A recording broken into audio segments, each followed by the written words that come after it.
আমাদের বাড়ি থাকতে দেয় না। আমার মেয়েরা ছেলেরা কেউ তো বাড়ি থাকে না। আমার মেয়েরা থাকতো, তার আমার মেয়েরে তাবড়াইয়ে ঘরেও রইল, আমার আর এক মেয়েরে মাঠে ফিরে মারিল। এইভাবে দীর্ঘ 16 বছর ধরে আমরা প্রবর্তী আছি। আমার মেয়ে কলেজে আসতেছে, আমার মেয়েরে পথে ফেলে দাবলাইয়ে একজনের ঘরে, আমার মেয়ে দৌড়ের ঘরে উঠেছে। আচ্ছা, ওই বাহিনীর লোকজন, হ্যাঁ, ওই ক্রিয়াশীল লোকজন, এরাই সব এই সমস্ত করতেছে। ওই সিংরা দিয়ালা শিক্ষা কলেজে পড়াশোনা করতো আমার মেয়ে।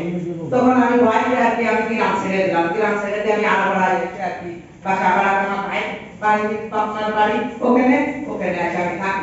ওখান থেকে আমার ছেলে মেয়ে লেখাপড়া করে করার পরে এইভাবে আমাদের মোটামুটি আমার দেওরে 2 বার করে মারিছে। ঢাকা পঙ্গই 3-4 মাস ছিল। তারপরে আমার ছেলেরে মারিছে। আমার মোটামুটি আমাদের বাড়ি কালকে মাপতি তারা বাদ দিনে আমাদের মারিছে। আমরা যদি ঠেকাতে গেছি আমাদের মারিতে বিভিন্ন অত্যাচার পূর্ব শত্রুতা করে আমার এই পুতা ছেলেরে মারিছে।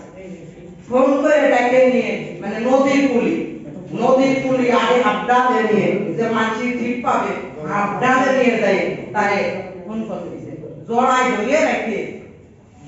ধরে রাখে তারে মানে চাকু এমন ভাবে তার চাকু মারছে যে সে জায়গায় বসে মারে।